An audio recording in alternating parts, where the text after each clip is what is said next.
Avengers डूमडे का trailer आ चुका है और छा चुका है भाई। मुझे तो काफी ज्यादा पसंद आया 4K क्वालिटी के अंदर।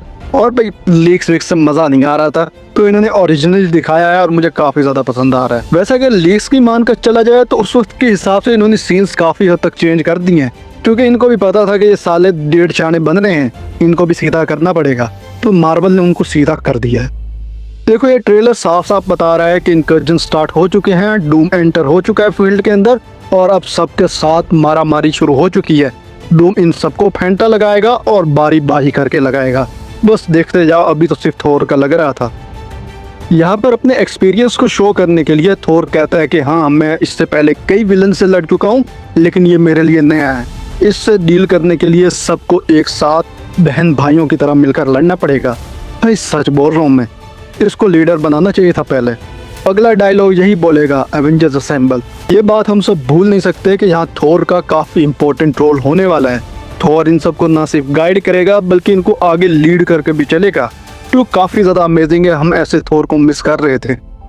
लेकिन यहाँ पर एक हैरानी वाली बात है कि थोर जब जब डूम के साथ एक्शन में नजर आता है तो वहाँ वो एक्समैन वाला बैकग्राउंड होता है, जहाँ पे हम पहले देख चुके हैं कि एक्समैन जहाँ पर थे वहाँ पर काफी ज्यादा तबाही मची हुई है। अगर टीजर तुमने गौर से देखा हो तो वहाँ पर सेम टाइप का बैकग्राउंड यूज किया गया है, जो मोस्ट प्रोबेबली इनकर्जन होने के बाद कुछ ऐसा ही नजर आने वाला है। इस सीन की मुझे पहले समझ नहीं आई थी, लेकिन जब मैंने लोकी का अंदर इंटरफेरेंस देखा तो मुझे समझ में आ गया कि हाँ यहाँ पर लोकी इसमें इन सब की मदद करने वाला है, क्योंकि यहाँ पर साफ तौर पर जाहिर होता है कि TVA का काफी इंपॉर्टेंट रोल होने वाला है और डूम TVA से भी भिड़ने वाला है। हाँ नो डाउट डूम को जितना पावरफुल विलन ये दिखाएंगे ट्रेजेडी उतनी अच्छी लगेगी। जाहिर बात है कि अगर ये नहीं करेंगे तो डूम इतना पावरफुल महसूस ही नहीं होगा। इसके बाद हम फैंटास्टिक फोर को थंडरबोल्ट्स के वो एवेंजर्स टावर वाले घर पे देखते हैं, जहाँ पर हम सबको समझ में आता है कि यहाँ पर सारे हीरोज यूनाइट हो रहे हैं ताकि एक बड़े खतरे से लड़ा जा सके। अगर डूम जैसे विलन से लड़ना है तो भाई हीरोगिरी से काम नहीं चलने वाला, तो हमें टेक्नोलॉजी का पूरा एक्सेस होना चाहिए और इसके लिए थंडरबोल्ट्स इनको लेके जाएंगे वकांडा की सरजमीन पर, जहाँ जब वकांडन प्रिंसेस इनके साथ हाथ मिलाएगी तो नेमोर का पारा चढ़ जाएगा कि भैया नहीं, हम भी नहीं देंगे अपनी टेक्नोलॉजी, ये जाएं भाड़ में। जहाँ पे दिख रहा है कि नेमोर की भी हालत काफी ज्यादा बुरी हो रखी है यहाँ पर, और यहाँ वो शूरी को भी आंखें दिखा रहा है। आई नो कि इस बंदे का काफी इंपॉर्टेंट रोल होने वाला है इस मूवी के अंदर, क्योंकि यही वो बंदा है जो एक एंटी हीरो टाइप की पर्सनैलिटी लेकर चलता है और स्ट्रॉन्ग डिसीजन मेकर भी है। इसके बाद जो सीन्स दिखते हैं उसमें हमें थंडरबोल्ट्स और एक्समैन लड़ते नजर आते हैं। यहाँ पर मैं शैंग-ची गैम्बिट के साथ लड़ता नजर आता है, तो वहीं दूसरी तरफ जेलेना मिस्टिक के साथ लड़ती नजर आती है।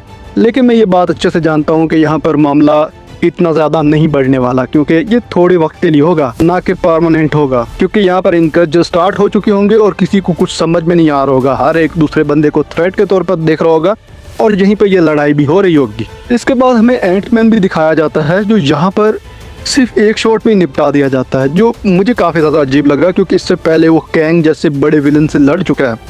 लेकिन कोई नहीं, जो सबसे इम्पोर्टेंट सीन आता है वो इसके बाद आता है, और जब मोस्ट पावरफुल अटैक करता है अपना डूम पर, तो वहाँ डूम सिर्फ हाथ से नहीं बल्कि अपनी 2 उंगलियों से रोकता है।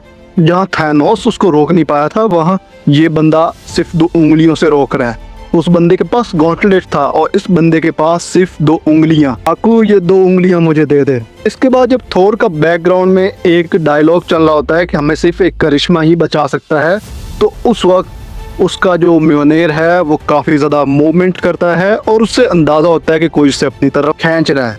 और फाइनली जब वो मुड़कर देखता है तो अपने कप्तान साहब दोबारा इसका हथौड़ा छीनने के लिए रेडी होते हैं, और ये धोखेबाज हथौड़ा दोबारा कप्तान के हाथ में चला भी जाता है। इधर दुनिया वालों की फटी पड़ी है, लेकिन म्योनेर की जलन अपनी जगह पर है।